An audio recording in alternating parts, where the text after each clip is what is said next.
warahmatullahi wabarakatuh. Innal hamdalillah nahmaduhu wa nasta'inuhu wa nastaghfiruh wa na'udzu billahi min syururi anfusina wa min sayyiati a'malina. May yahdihillahu fala mudilla lahu wa may yudlil fala hadiyalah. Asyhadu an la ilaha illallah wahdahu la syarika lahu wa asyhadu anna Muhammadan abduhu wa rasuluh la nabiyya wa la rasulahu ba'da. Pertama-tama marilah kita panjatkan puji dan syukur kita kehadirat Allah Subhanahu wa taala, karena atas karunia nikmatnya lah kita sama-sama dapat melaksanakan kegiatan belajar daring insya Allah dalam keadaan sehat walafiat di rumah kita masing-masing. Yang kedua, salawat serta salam kita curahkan kepada baginda Rasulullah SAW. Atasnya lah kita hingga detik ini dapat merasakan nikmatnya Islam hingga detik ini. Yang saya hormati Ustadz Asep Bambang Susanto MPD selaku dosen pengampu di semester 5 dengan mata kuliah Psikologi Pendidikan, dan teman-teman yang saya cintai. Kami dari kelompok 6 akan mempresentasikan mengetahui perihal inteligensi. Dan kelompok 6 terdiri dari 3 anggota, yaitu saya sendiri, Nina Lestari selaku moderator, kemudian Dina Anessa Putri selaku pemateri 1, dan yang ketiga yaitu Nur Ainita selaku pemateri ketiga.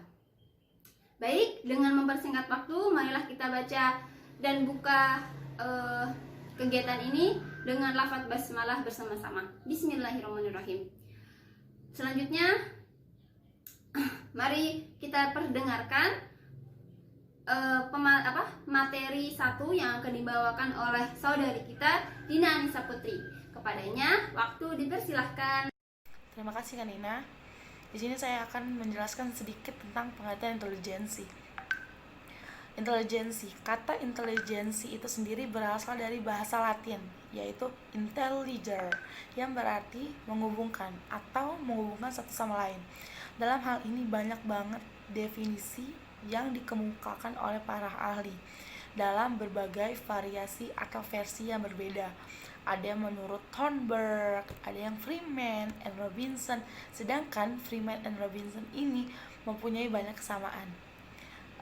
Pertama, menurut Thornberg, intelijensi adalah ukuran bagaimana seseorang individu berperilaku. Intelijensi diukur dengan perilaku individu, interaksi interpersonal, dan prestasi. Lalu, intelijensi dapat didefinisikan dengan beragam cara. Pertama, kemampuan berpikir abstrak. Kedua, kemampuan mempertimbangkan, memahami, dan menalar. Ketiga, kemampuan beradaptasi dengan lingkungan.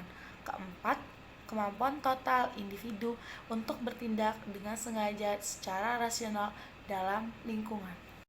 Menurut Freeman, intelijensi mempunyai pengertian. Yang pertama, adaptasi atau penyesuaian individu dengan keseluruhan lingkungan. Yang kedua, kemampuan belajar, dan yang ketiga, kemampuan berpikir secara abstrak. Sedangkan menurut Robinson, intelijensi didefinisikan sebagai pertama, kapasitas untuk belajar, kedua, total pengetahuan yang dicapai seseorang, yang ketiga, kemampuan beradaptasi secara sukses dengan situasi baru dan lingkungan pada umumnya. Kesimpulan menurut para ahli ialah intelijensi adalah salah satu keterampilan yang dimiliki oleh seseorang. Kemampuan intelijensi adalah kemampuan umum dan potensial. Keterampilan ini dapat menjadi keterampilan nyata dengan bantuan lingkungan. Meskipun intelijensi sangat penting dalam peran pendidikan. Macam-macam inteligensi. Inteligensi dibagi menjadi 6. Yang pertama, inteligensi terikat dan bebas. Inteligensi terikat dan bebas adalah inteligensi makhluk yang bekerja dalam situasi pengamatan yang berhubungan langsung dengan kebutuhan vital yang harus segera dipenuhi. Yang kedua, inteligensi menciptakan dan meniru. Inteligensi menciptakan merupakan kemampuan untuk menciptakan tujuan baru atau mencari alat yang cocok untuk tujuan tersebut. Seperti contohnya, kereta, pesawat terbang, radio, dan lain-lain yang didapat oleh kemampuan kreatif tersebut. Sedangkan meniru, kecerdasan, adalah kemampuan menggunakan dan mengikuti pikiran atau penemuan orang lain, baik itu tertulis ataupun tidak tertulis. Yang ketiga, kecerdasan intelektual.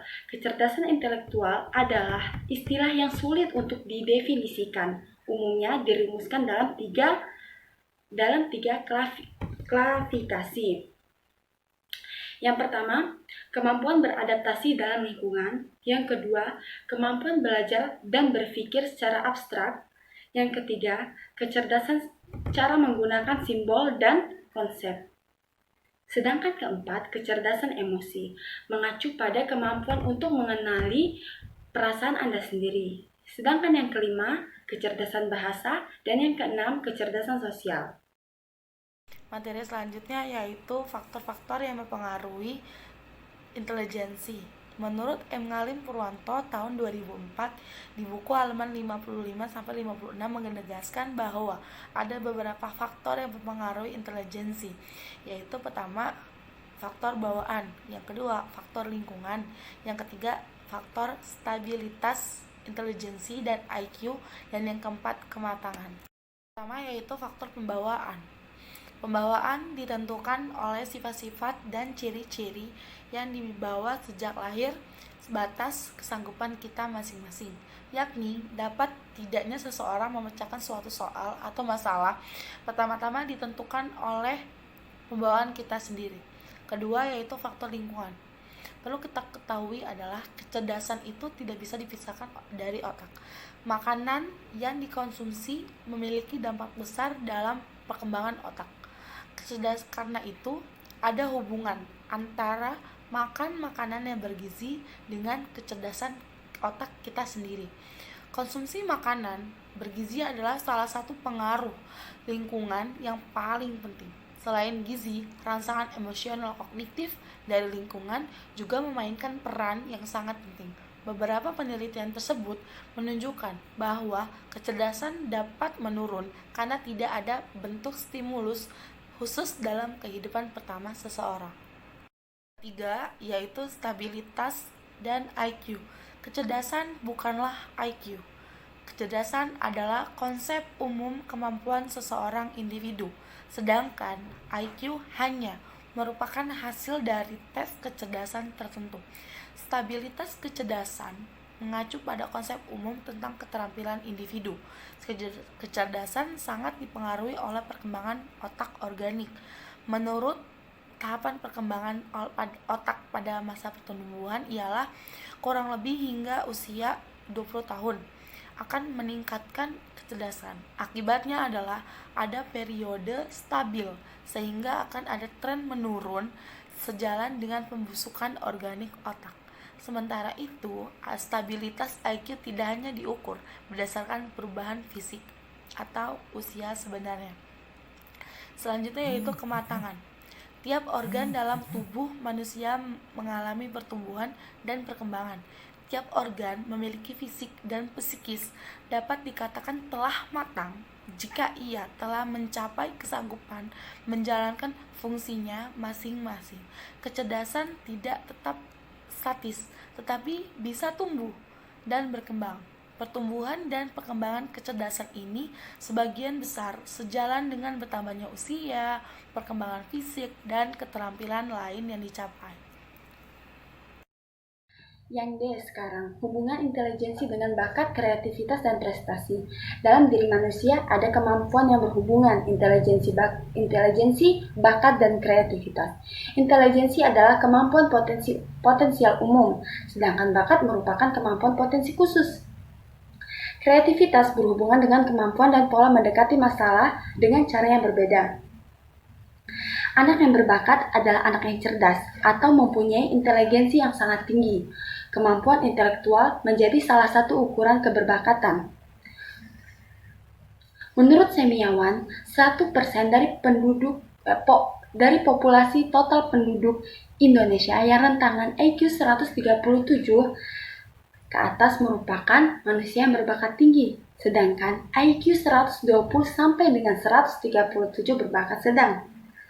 Kreativitas telah menjadi dimensi baru untuk mengidentifikasi keberbakatan. Keberbakatan selain mencakup kemampuan intelektual yang tinggi, juga menuju kepada kemampuan kreatif. Orang yang ber-IQ tinggi belum tentu kreatif, tapi orang yang kreatif sudah pasti ber-IQ tinggi. Apabila tes intelijensi digunakan untuk mengidentifikasi anak berbakat, maka kurang lebih 70% anak yang kreativitasnya tinggi akan ditinggalkan. Kenapa? Karena kreativitas berhubungan dengan IQ. Tapi tes IQ tidak secara langsung mengukur kreativitas anak. Tes intelijensi tidak mampu mendiskriminasi kreativitas. Kreativitas sebagai salah satu dimensi keberbakatan. Keberbakatan ini harus dicari di luar batas IQ. Alhamdulillah kita sudah sama-sama dengarkan, yaitu pemateri pertama dan pemateri kedua. Semoga dengan apa yang sudah disampaikan oleh teman-teman kita ini akan menjadi pemahaman untuk kalian semua dan lebih menyikapi tentang bagaimana sih istilah inteligensi itu. Nah, sedikit saya simpulkan, yaitu inteligensi yakni keterampilan yang dimiliki oleh seseorang, kecerdasan, kemudian inteligensi ini sangat berbeda. Inteligensi ini yaitu bagaimana individu seseorang itu dalam berperilaku. Kemudian ada beberapa macam inteligensi, yaitu ada 5. Yang pertama inteligensi terkait dan yang bebas, inteligensi menciptakan atau meniru, kecerdasan intelektual atau IQ, kecerdasan emosi, yang terakhir yaitu kecerdasan bahasa. Lalu ada juga beberapa faktor yang mempengaruhi inteligensi. Ada 4 ya. Faktor yang pertama bawaan, yang kedua lingkungan, kemudian yang ketiga stabilitas inteligensi dan IQ, yang terakhir yaitu kematangan. Nah, itu sedikit kesimpulan dari saya. Ya, apabila banyak kekurangannya, saya minta kepada teman-teman untuk lebih bisa membantu kami dengan mensupport kami dan menyikapi bahwa memang kita juga masih belajar ya teman-teman. Dan untuk apabila ada kekurangannya, mohon untuk Ustadz silahkan dibenarkan, koreksi kembali. Dan yang terakhir, alhamdulillah, mari kita akhiri kegiatan presentasi kita ini dengan doa kafaratul majelis. Subhanakallahumma wa bihamdika asyhadu an la ilaha illa anta astaghfiruka wa atubu ilaik. Terakhir, wassalamualaikum warahmatullahi wabarakatuh.